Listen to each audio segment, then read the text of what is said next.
Imagine a jet so fast it could finish a transcontinental commute before your coffee even cools. That's not science fiction, it's the SR-72 Lancer. Dubbed the son of Blackbird, this hypersonic marvel isn't just fast.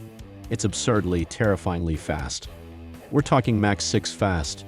That's about 4,600 miles per hour for those without a calculator nearby. In other words, it can zip from New York to London before you even manage to finish a bad airline movie. So what makes the SR-72 such a revolutionary and terrifying piece of military tech? Strap in, keep your seat upright, and let's take off into the world of speed, stealth, and sky-scorching power. The Blackbird's bolder offspring. To understand the SR-72, you need to know its famous parent, the SR-71 Blackbird. This Cold War-era speed demon could hit Mach 3 and still holds the record for fastest air-breathing manned aircraft. But the Lancer? It decided Mach 3 was adorable. Its target is Mach 6, twice the speed, twice the insanity. Flying at 85,000 feet, the SR-72 doesn't just cruise through the sky, it grazes space. At that altitude, your neighborhood pigeons need not apply. Hypersonic goals. Why go that fast? Speed isn't just for show. The SR-72's velocity gives it an unmatched edge in both surveillance and strike capabilities. While conventional jets are stuck navigating through layers of radar and defenses, the Lancer can just say, "No thanks," and zoom past everything before the enemy even knows it's there. And with nations like China and Russia also investing heavily in hypersonic tech, the race isn't just about speed, it's about staying on top of the military food chain. Think of the SR-72 as America's way of saying, "I can see your missiles from 16 miles up. And yes, I brought my own." The heat is on. Literally flying at Mach 6 is not a breeze. At that speed, air friction turns into a roaring inferno. Metals melt, electronics fry, and windows. Oh, they need to be tougher than your grandma's Sunday roast. To survive this, engineers had to rethink aviation from the ground up. Synthetic sapphire windows. Yes, the same stuff used in fancy watches, but thicker than your patience during a Monday commute. These windows can handle thousands of degrees of heat without melting like cheap chocolate in the sun.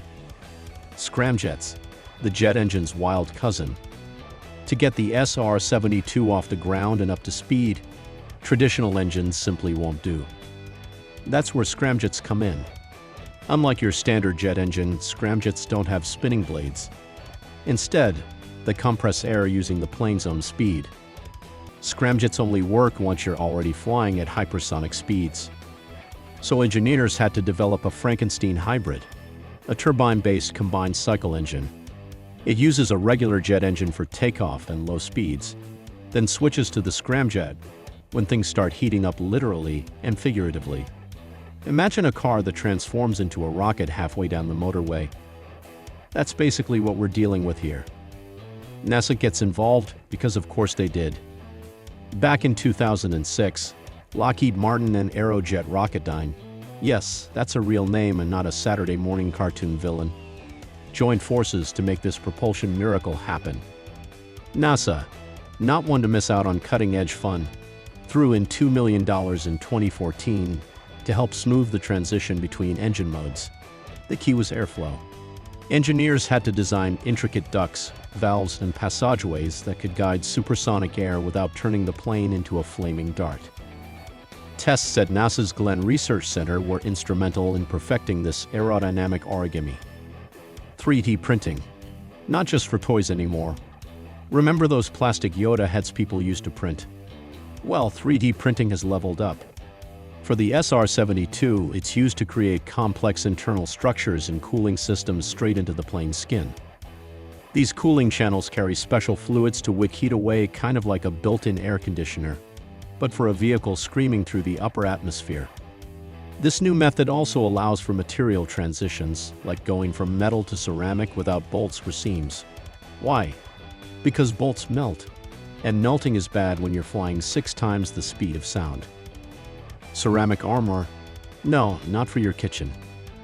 To handle the sheer amount of heat and stress, the Lancer's frame is made from a cocktail of carbon fiber, titanium alloys, and ceramic composites. Some of the materials are so tough they were once used on the space shuttle. And then there's the nose. It's the first part to face the air. And by air, we mean atmosphere-level blowtorch. Engineers crafted a porous surface that releases coolant, forming a barrier between the material and the molten sky. Yes, this plane literally sweats to stay cool. Eyes like a hawk, brain like a supercomputer.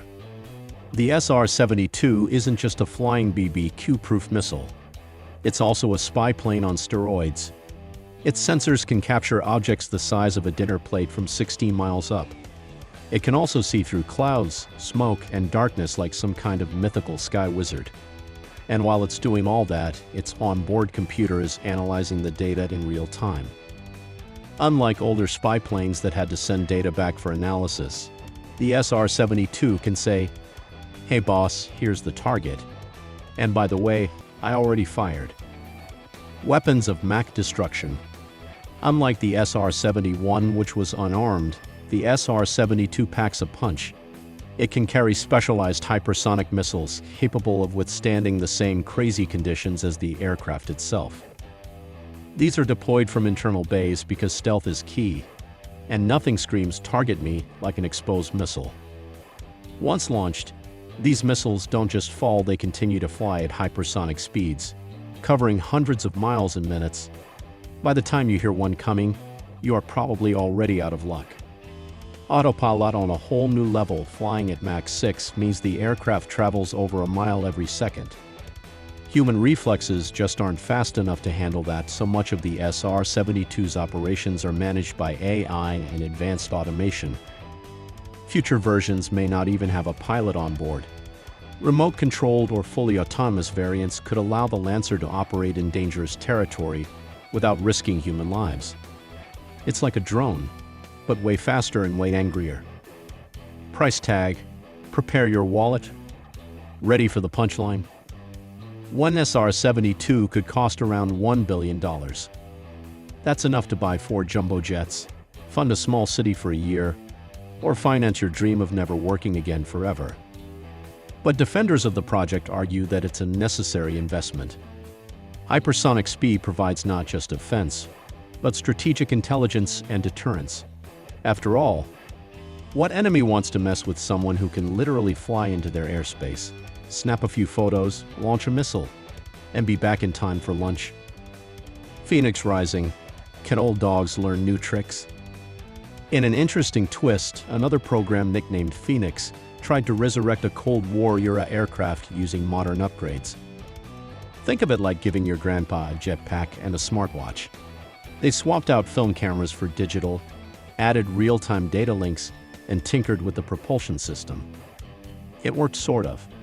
The results were promising, but the challenges of updating such an old platform proved too much.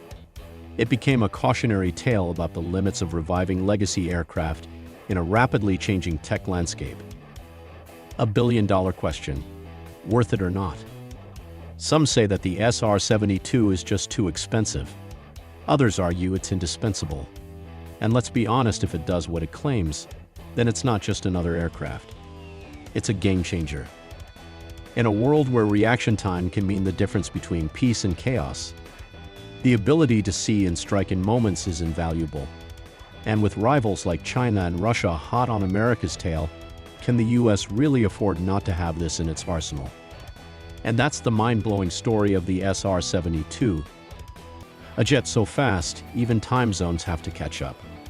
If you enjoyed flying through the future of aviation with us, smash that like button, subscribe for more high-tech madness, and drop a comment below. Would you trust an AI jet going 4,600 miles per hour with your Amazon delivery? Thanks for watching, and we'll see you in the next supersonic adventure, unless we get there before you.